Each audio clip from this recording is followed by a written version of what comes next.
30 minutes past the hour, something new in the newsroom. Talk back for 30 minutes. 3 topics, great guests, and your input. So let's go. Talk back question. First question. Why is atheism on the rise in America? What do Kathy Griffin, Julianne Moore, and Facebook founder Mark Zuckerberg have in common? All are atheists, and they're proud of it, and why not? 1 in 5 Americans claim no religious affiliation at all. We asked this question in light of Pope Benedict's resignation. He's stepping down because of age, but no one can dismiss the fact his tenure has been marred by sexual abuse involving Catholic priests. But let's not just pick on the Catholic Church. What about the extremist men of God who provide fodder for YouTube sensations like the Amazing Atheist guy? Here's the debate over whether godless schools caused Newtown. We've kicked God out of our public school system. And I think God would say to us, hey, I'll be glad to protect your children, but you got to invite me back into your world first. God didn't save the kids because he's not allowed in school. So all of a sudden, God just respects the law of man? Isn't he an all-powerful being? So the talk back question today, at least the first one, why is atheism on the rise in America? Joining me now to discuss this are William Lane Craig, the founder of reasonablefaith.org, Reverend Markel Hutchins, a civil and human rights activist, and T.J. Kirk, who calls himself the Amazing Atheist. Welcome to all of you. Thank you. Okay, I'm going to address the first question to you, Will, because the Pope is resigning at the end of the month, and you say that this resignation comes at a time when the Catholic Church was trying to combat atheism. Yes, the rise in the non-religious, or the rise in secularism in Western society, has been one of the concerns of the current Pope. He faces tremendous challenges to Christianity from both the left and the right, and this Pope has stood like a bulwark against the challenge of secularism on the left and then the challenge of militant Islam on the right.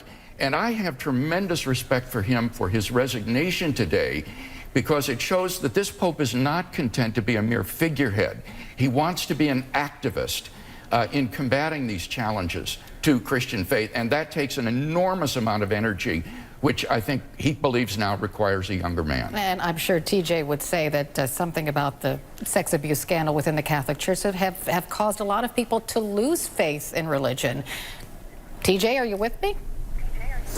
Yes, I am. Well, bigger than the sex abuse scandal is, if you just look at the history of Christianity, Jesus grew up in a time where people were very impoverished, and he created a religion that gave people hope in very desperate times. But I think that now we live in a world where science has alleviated a lot of those problems, so it's really not that strange that people would start to turn away from religion. And it's not really necessarily a turn to atheism. Of the 19% of Americans who have no longer have a religious affiliation of any kind, many of them still believe in God. It's the social institution of religion that they're really rejecting. So Reverend Hutchins, address that. Why are people loath to say they're any one religion? Well, I think that he's right. TJ's right in one real sense, and that is just because we don't identify, or some don't identify themselves as having a particular religious persuasion does not mean that they're atheists. Religion is an expression of spirituality. So I think there is a major difference in whether or not people are actually non-religious and whether they don't believe in God or the existence of God overall. I think a growing number of Americans are struggling and grappling with this issue of, is there a God that really exists? When we look at our starving economy, when we look at the fact that people are still losing their homes to foreclosure, mass shootings in school, so many things that are really challenging to our nation and our world, it causes people who may not be faith-oriented anyway to question the existence of this God that we talk about and we preach about in Christian pulpits across the country. So you're the theologian, Bill, so, you know, yes, people do wonder why God allows these things to happen. Yes, and I appreciate TJ's honesty in saying that we shouldn't equate non-religious with atheism. In fact, atheism is not on the rise in this country. It's around 2 to 3% of the population. And the reason people identify often as It's 5%. I think it's 2 to 3 from the studies I've seen.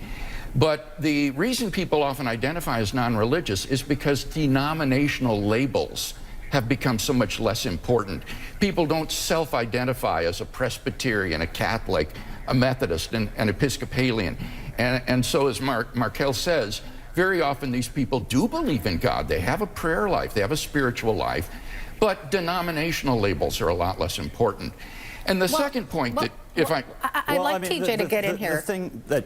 The thing that is really kind of important about that, though, too, is 5% of people self-identify as atheists. It's also kind of disingenuous to say that people who don't believe in God yet don't identify as atheists aren't atheists. They're still atheists because atheism is, by definition, not believing in God or in any sort of particular deity. So there's a lot of people out there who don't identify as atheists, but really they are atheists. So I think it's actually probably a little higher than 5%, but 5% is the number of people that self-identify as atheists. Okay, sadly we're going to have to wrap this up, but it was fascinating. We have to move on to question number 2 this morning. Is the use of drones moral? Facebook.com/CarolCNN if you'd like to join the conversation. We'll be right back.